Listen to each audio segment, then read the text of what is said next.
The story opens with Marcus pulling into his newly inherited driveway in Willowbrook Estates, Colorado, the diesel fumes from his short U-Haul trip still thick in the air.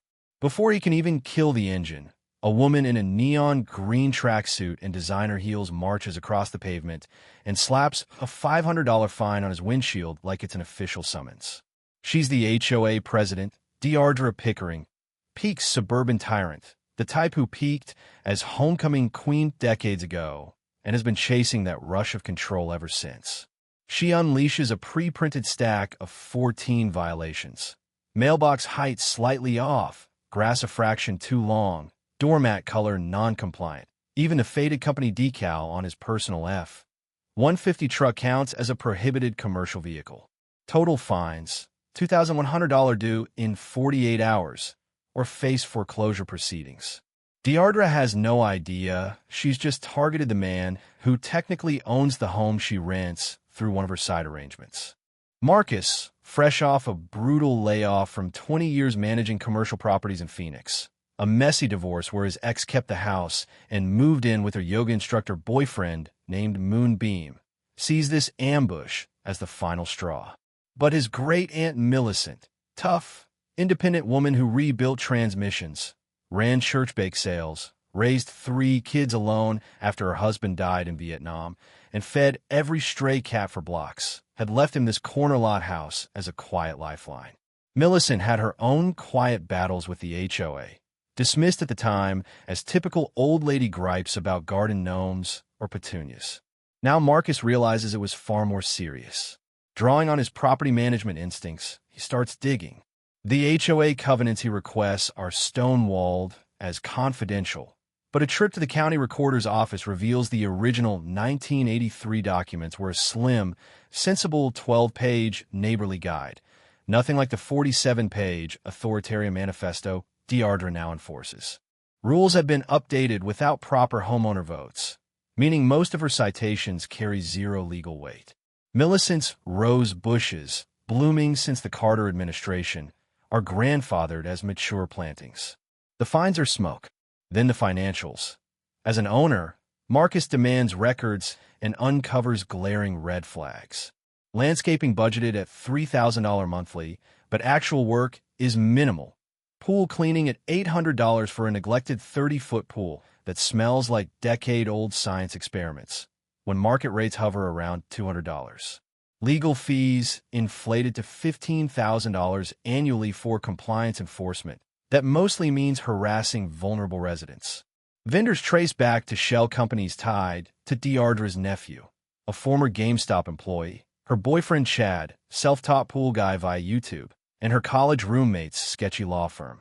Over $300,000, eventually nearing $450,000 when including stolen natural gas royalties from a small deposit under Millicent's land, funneled through fake invoices, ghost assessments, and family kickbacks. Deardra escalates fast. Anonymous code enforcement complaints, false licensing board reports, 2 a.m.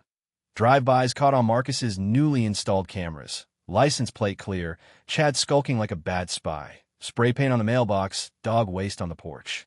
Neighbors whisper from behind curtains, terrified after seeing elderly folks like Mrs. Olivia fined for a leaning mailbox post.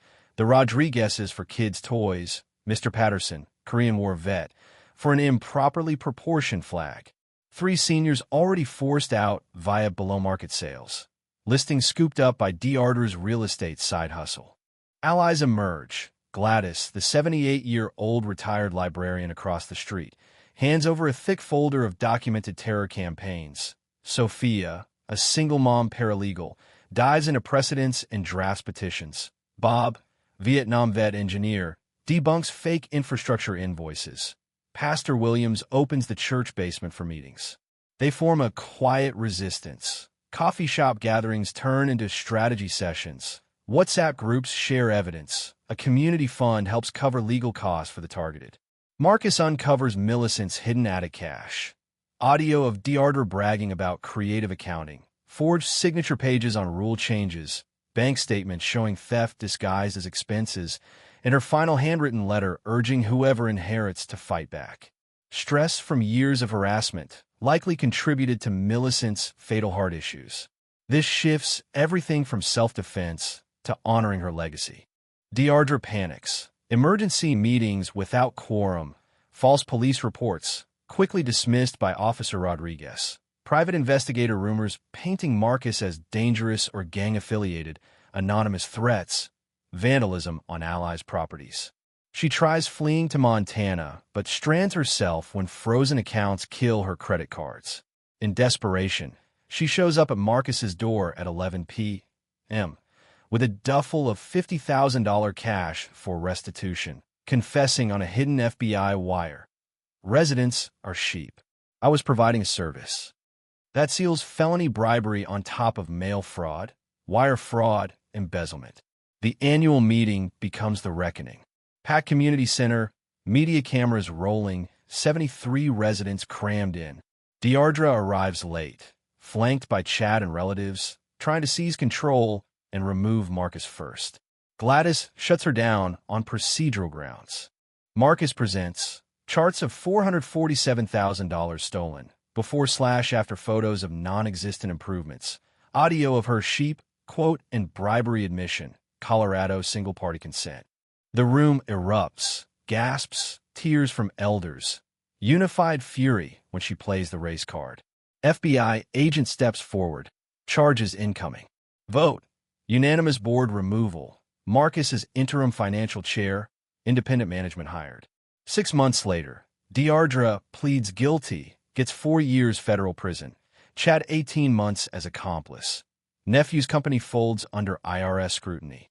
Recovered $312,000 funds, real fixes. Pool cleaned. Fees dropped to $95 per month. New playground for kids, one-sided for chalk art. Marcus launches a consulting firm helping other HOAs fight fraud. Recovers millions statewide. Inspired reforms tighten audits and whistleblower protections.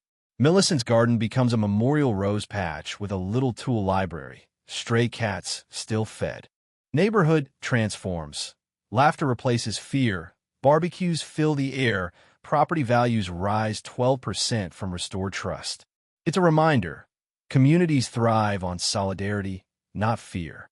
Ordinary people, armed with evidence, law, and neighbors who stop hiding, can topple even the most entrenched petty tyrants. Drop your own HOA nightmare in the comments. What's the wildest rule or Karen moment you've faced?